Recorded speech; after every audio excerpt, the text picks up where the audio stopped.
Partners, saludos a todos. Nos encontramos desde las instalaciones del Hotel Guaparo Inn en agradecimiento especial a la cadena GH Hoteles, grabando nuestro 7º episodio de tu programa, El Negocio del Desarrollador Inmobiliario, con Alberto Manosalva y el partner Santiago Bencomo. Hoy con un invitado especial. Tenemos al ingeniero Julio Bello, un promotor de larga data en Venezuela. Estaremos hablando de un análisis del marco jurídico en Venezuela para la reactivación del mercado primario. Quédense con nosotros.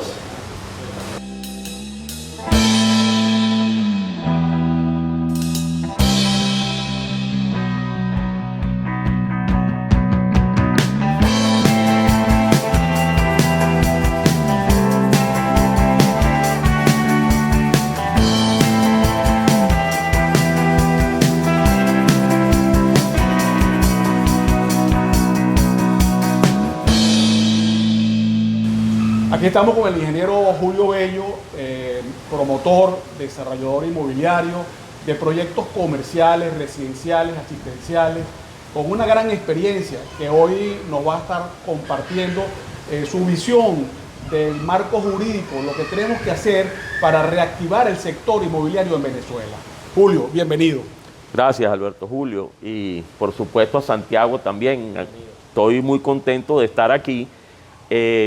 Soy promotor de larga data, pero además un promotor que sigue soñando en hacer cosas en Valencia y que estoy convencido de que vamos a tener mucho éxito en el futuro cercano. Bueno, quiero agradecer de nuevo la posibilidad de hablar de algo que para mí es un elemento medular en la posibilidad de reactivar el mercado primario no solamente en Valencia, sino en Venezuela. Las leyes que rigen la materia, fundamentalmente hechas durante la década de los años 60, que son la ley de propiedad horizontal y la ley de venta de parcelas, modificadas tímidamente en el año 83 ambas, definitivamente necesitan una actualización. El mercado inmobiliario nacional e internacional se ha venido actualizando. Hay cosas que incorporar a estas leyes que yo creo que son elementos fundamentales, como ya dije, para lograr un piso jurídico que le dé seguridad no solamente al promotor, sino a mi manera de ver todavía más importante, darle seguridad jurídica a el alma del negocio inmobiliario, que son los compradores, que son las personas que arriesgan parte de su dinero, igual que los promotores, pero que sobre todo son los que yo llamo los terceros de buena fe, que son los que creen en un proyecto y que tenemos que buscar los mecanismos para no defraudar esa fe y esa confianza que esos compradores depositan en nosotros, los promotores inmobiliarios. Excelente, Julio. Sí, definitivamente, Julio, uno de los problemas que tenemos en Venezuela es el tema de confianza. Y el tema del marco regulatorio es una de las principales objetivos que tenemos que enfocarnos para poderle garantizar a inversionistas, a los promotores y a los compradores la seguridad en las negociaciones. Fíjate, yo estuve recientemente en España reunido con unos fondos de inversiones. Y lo primero que me decían, que Venezuela es un mercado súper interesante, pero que no les generaba confianza traerlo el dinero para acá. Entonces, justamente lo que creo que es tu propuesta, lo que estás haciendo entender, es que tenemos que hacer unas modificaciones en este marco jurídico, de manera que todas las personas involucradas estén seguras en las negociaciones y no tengamos ningún tipo de riesgo a la hora de yo como comprador meterme en una preventa, y yo como promotor tomar la iniciativa de emprender un nuevo proyecto, o yo como inversionista que quiero financiar un proyecto determinado. Sí, es correcto. Resumes muy bien cuál es la propuesta.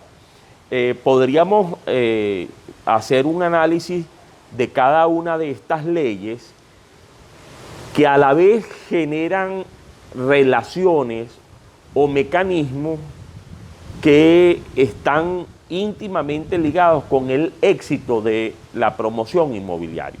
Es decir, un cambio regulatorio en la ley de propiedad horizontal y en la ley de venta de parcelas obliga a una actualización de nuestra relación con los registros y notarías.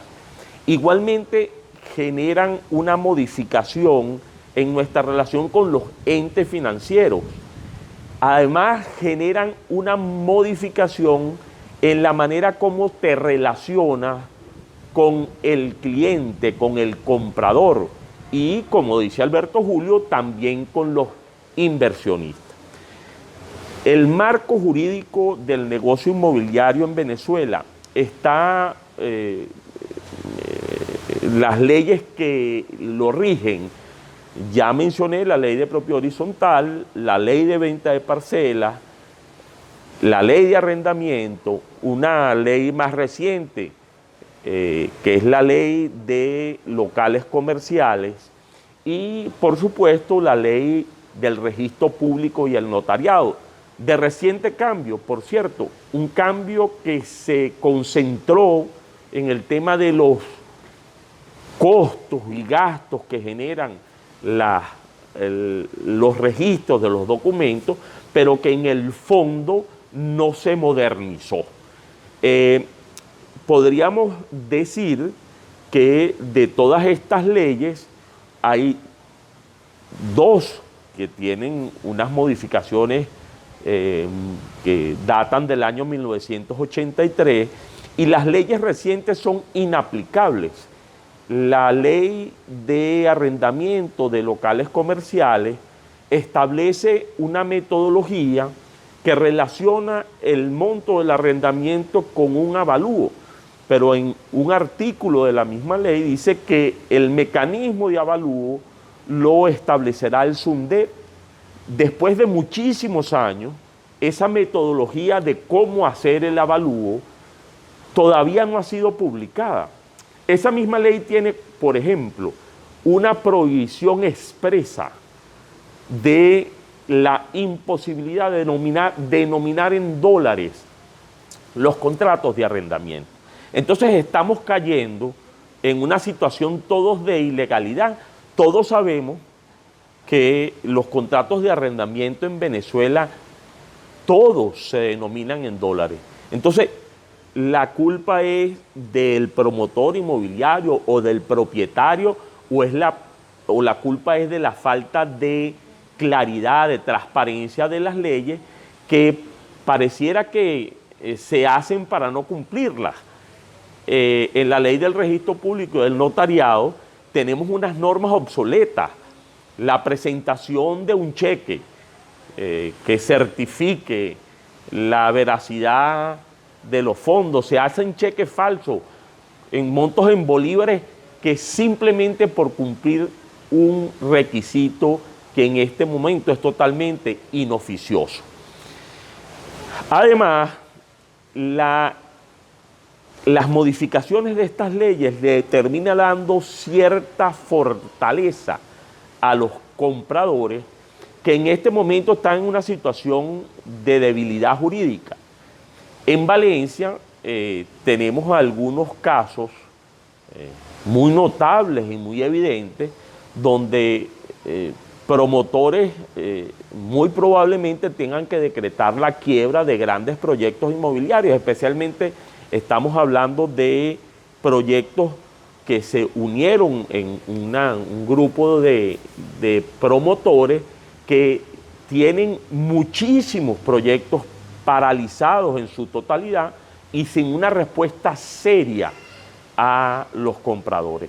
Yo creo que parte de lo que debemos hacer los promotores inmobiliarios y parte de lo que yo propongo sea planteado como una iniciativa legislativa o como una iniciativa propia de la Cámara Inmobiliaria, es tratar de promover los mecanismos para dar garantía a nuestros compradores. El factor confianza que ya nombraba Alberto Julio es fundamental. Tú puedes hacer muchísimas leyes, puedes hacer muchísimas normas, pero el factor confianza es necesario en toda negociación.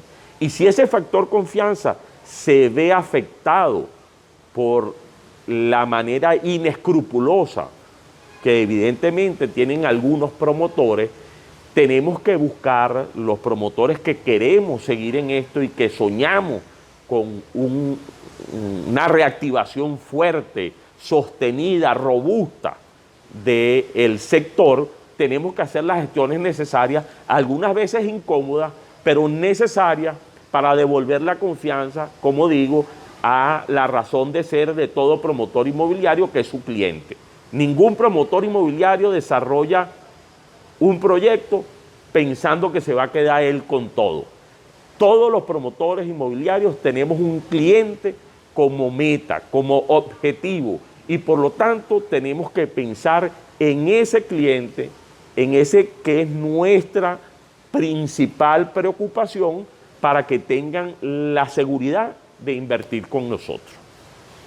Ok, perfecto, Julio, excelente tu planteamiento. Ahora bien, ya revisado el tema del marco jurídico, parte de lo que queremos desarrollar también en este episodio son esas alternativas de financiamiento o esos mecanismos de financiamiento que ya existen en varias partes del mundo, que utilizan los desarrolladores, promotores inmobiliarios para poder financiar y garantizar que se cumplan los proyectos y por supuesto garantizarle el dinero con la confianza a los inversionistas. Menciónanos un poco de esa alternativa. Sí, fíjate, históricamente en Venezuela el negocio inmobiliario y el financiamiento de los proyectos inmobiliarios venía dado por tres vías. Una inversión propia del promotor que rondaba en un porcentaje que yo llamo un tercio, que relaciono con un tercio. En esa inversión, por supuesto que está valor del terreno, proyecto, inversiones y las obras preliminares y en algunos casos hasta un poco más. El resto, ese otro 2/3, venía fundamentalmente financiado por créditos al constructor, y cuando hablábamos de viviendas de interés social, eso subía muchísimo más, porque los créditos que obteníamos los promotores en desarrollo de viviendas de interés social llegaban a porcentajes casi del 90% de los costos de construcción. Y una parte era aportada por los clientes precompradores o los que firmaban, como lo quieran llamar, promesas bilaterales de compraventa o opciones de compra. La situación actual de Venezuela, de la inexistencia del crédito, porque porcentualmente es inexistente la cartera de créditos de Venezuela en relación a su Producto Interno Bruto, es una de las más bajas del mundo. Cuando les pongo esta relación, en el mundo, una manera de medir qué tanto hay intermediación financiera en la banca, tú relacionas el monto de los créditos que tiene el sistema financiero con el Producto Interno Bruto. En Venezuela eso se vino casi a cero. Ante esa situación, el porcentaje para poder financiar un proyecto inmobiliario viene fundamentalmente de los clientes y se reparte entre promotor en una cantidad que en este momento ronda el 50% y el 50% por el lado de los clientes. Ahora, ¿cómo garantizarle al cliente que los fondos que le entregan sean utilizados de manera transparente? El método o el mecanismo del fideicomiso, para usar un término más sencillo, más entendible para todos, no es más que buscar la figura del buen padre. Una persona que hace las veces de fiel de la balanza y que garantiza de alguna manera el cumplimiento de lo que establecen y se ponen de común acuerdo entre el promotor y el comprador. Puede haber dos tipos de fideicomiso: un fideicomiso propiamente, que se llama fideicomiso inmobiliario, en donde el promotor cede inclusive el inmueble propiamente dicho al fondo del fideicomiso. O puedes hacer un fideicomiso de administración, es decir, que el promotor cede los fondos que aporta el cliente y establecen unos mecanismos de cómo se retiran esos fondos con unas reglas muy claras que establecen que los fondos son para cancelar costos y gastos razonables de la obra. Inclusive en los Estados Unidos y en otros países se hacen fideicomisos que tienen la posibilidad de que hasta tanto no se tenga la seguridad de la viabilidad financiera del proyecto, el proyecto no se avanza. Es decir, ese buen padre dice, mira, vale, tú eres promotor hasta que no vendas el 60, el 50, el 70, el porcentaje que se establezca, no sale dinero para la obra, no se arranca el desarrollo. Y hay mecanismos de resolución del contrato de fideicomiso. En resumen, nuestra propuesta, que la hemos analizado con muchos compañeros promotores, inclusive con Santiago y con Alberto Julio, es la posibilidad de, a través de cambios en la legislación y además de cambios en la legislación con la propuesta hecha desde la Cámara Inmobiliaria y la Cámara de la Construcción para que las entidades financieras presten los servicios de fideicomiso que en este momento están inexistentes en Venezuela. Entonces, un poco, Santiago, hay otros mecanismos evidentes, la posibilidad de generar asociaciones donde los clientes tengan voz y voto en la administración de los fondos.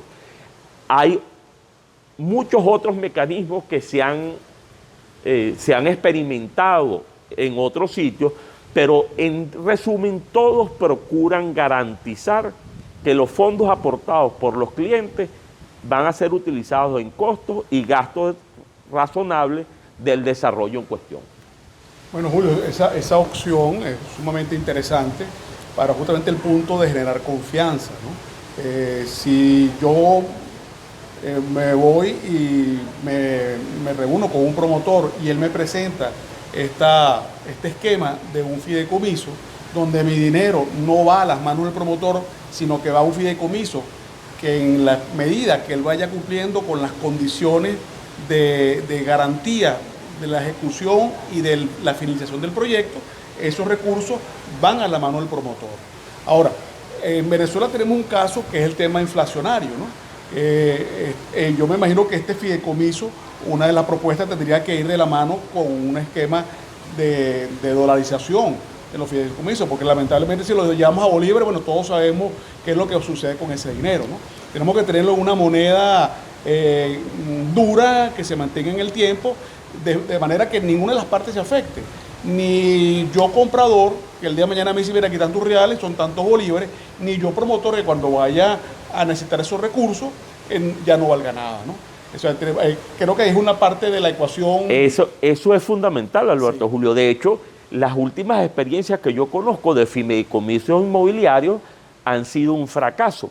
Por eso es que yo hablaba que hay que hacer algunas propuestas o iniciativas legislativas, sí, para darle el marco jurídico, el marco legal, para poder lograr fideicomisos que tengan viabilidad financiera en el futuro. Sí. Porque como tú dices, yo conozco de un proyecto en particular en Valencia, que se hizo un fideicomiso denominado en bolívares y lamentablemente, como todos sabemos, a pesar de que la venta fue muy exitosa del proyecto, el proyecto fracasó financieramente.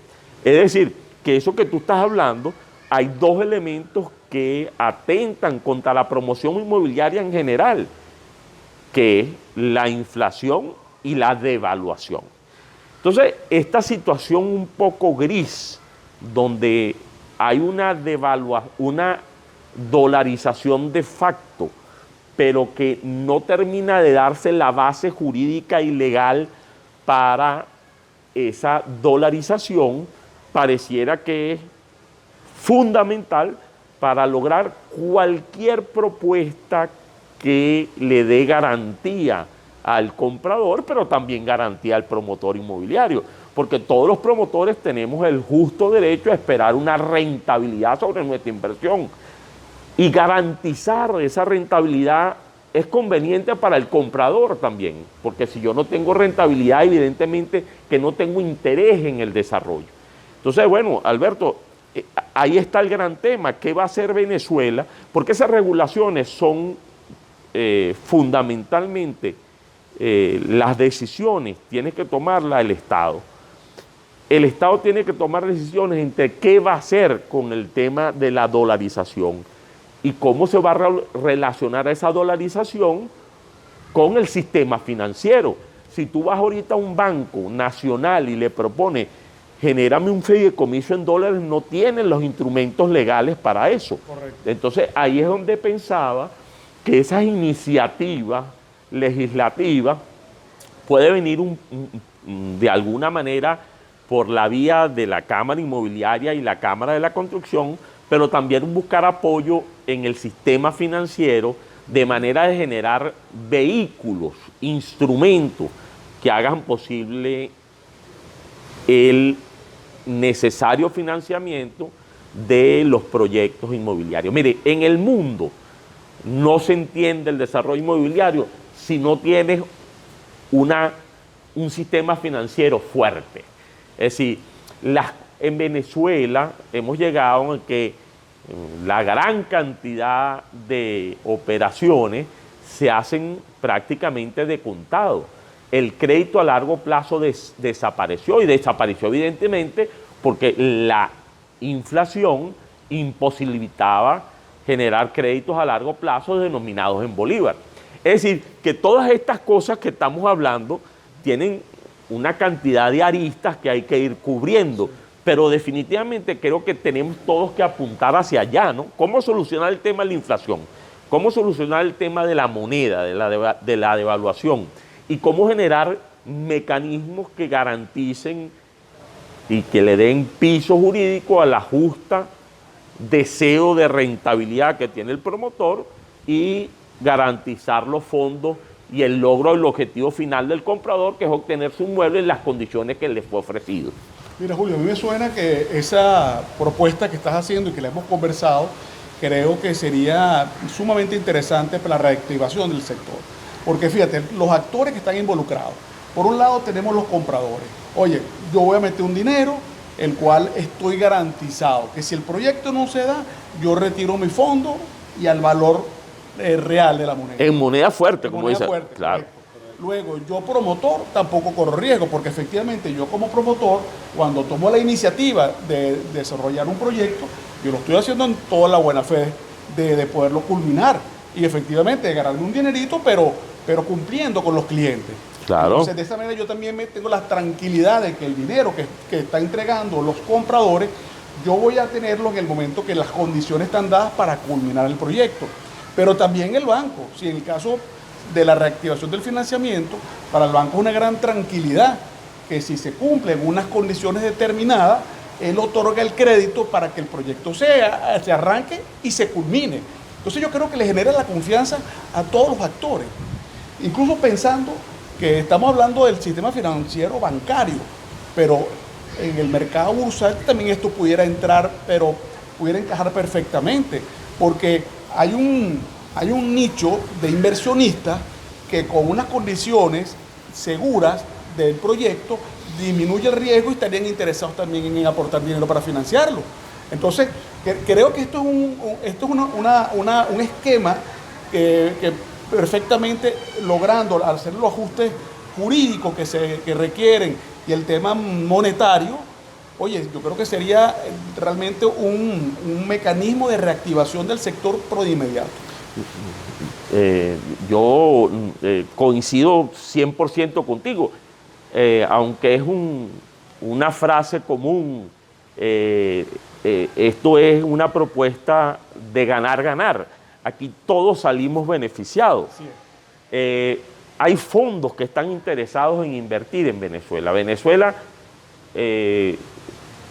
yo creo, como dijo Ricardo Hausmann en una oportunidad, Venezuela estamos lamentablemente destinados al éxito. Creo que por cualquiera sean las condiciones, no voy a entrar en temas políticos, pero vamos a tener un mejor año desde el punto de vista de desempeño económico. Si bien es verdad que, usando un ejemplo que usa José Manuel Puente, un economista a quien admiro mucho, él decía que Venezuela es como una persona que estaba como Alberto Julio Manosalva con 100 kilos de músculo y ha venido perdiendo y ahora le quedan 25 kilos de músculo. Eso es lo que ha pasado en Venezuela con la contracción del Producto Interno Bruto. Y este año hay estimaciones que van desde el 4 hasta el 7%, pero supongamos que es el 4%. Bueno, la verdad es que vamos a crecer un solo kilo, porque si pesamos 25 kilos de masa muscular, el 4% vamos a crecer un kilo. Pero creo que las ejecutorias este año este año va a superar esas estimaciones. Por cualquiera sea la razón, la guerra de Ucrania, que evidentemente todos estamos en desacuerdo, pero el incremento de los precios del petróleo va a tener una incidencia importantísima en la actividad económica nacional, y yo creo que este año va a ser un buen año, inclusive mejor que el pronóstico, y por supuesto que ahí estoy metiendo un poco mi deseo, que sea mucho mejor que el pronóstico. Pero sí creo que vamos a tener un 2022 bueno, espero que el 2023 sea igual. El tema político ha perdido importancia, no es que haya perdido importancia por lo que signifique, sino porque temporalmente pareciera que hay un acuerdo entre los factores políticos, económicos y sociales de darnos una tregua en la búsqueda del desarrollo económico y de mejorar la situación económica general del país. Y todos sabemos que el sector inmobiliario, especialmente el sector construcción, es una palanca importantísima en el tema del empleo. Venezuela ha perdido casi 1 millón de empleos en el sector y el Producto Interno Bruto del sector construcción, porcentualmente sobre el Producto Interno Bruto general del país, ha venido disminuyendo. Llegamos en momentos de oro que el sector construcción estaba entre un 7 y un 10% del Producto Interno Bruto total, y hemos venido descendiendo. Yo creo que la última cifra es del Banco Central de Venezuela.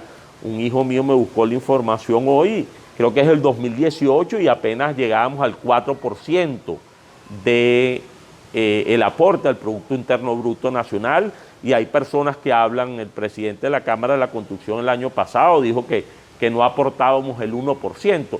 Eso se va a revertir, y el sector inmobiliario y el sector construcción tiene una relación exponencial con las mejoras en la economía o con el descenso en la actividad económica. ¿Qué quiero decir con que es exponencial?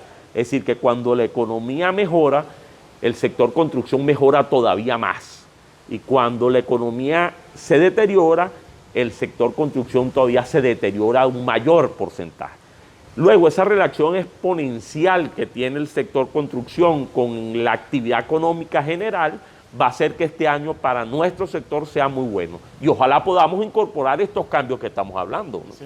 Amén. Bueno, amén, Julio, con esos deseos y esos pronósticos tan positivos, ¿no? Dios quiera que sea así, y además vamos a trabajar, no dejemos todo el trabajo a Dios, vamos a trabajar todo de manera de que sea posible lograrlo. Así es, eso es correcto. Desde aquí, desde el negocio del desarrollador inmobiliario, estamos constantemente haciendo estos planteamientos, estas alternativas, porque desde el sector privado tenemos que incentivar a que se den. Bueno, yo creo que hemos cubierto de una manera muy positiva este tema. Gracias, Julio, por aceptar esta invitación. Espero que aceptes unas próximas invitaciones, y invitamos a todas las personas que nos están viendo a que comenten acá qué les pareció el tema, también aporten sus ideas, compartan este video con todos los desarrolladores, promotores inmobiliarios, inversionistas, para que nuestro programa llegue a más personas. Gracias por sintonizarnos. Tu programa, El negocio del desarrollador inmobiliario, con Alberto Manosalva y el partner Santiago Bencón.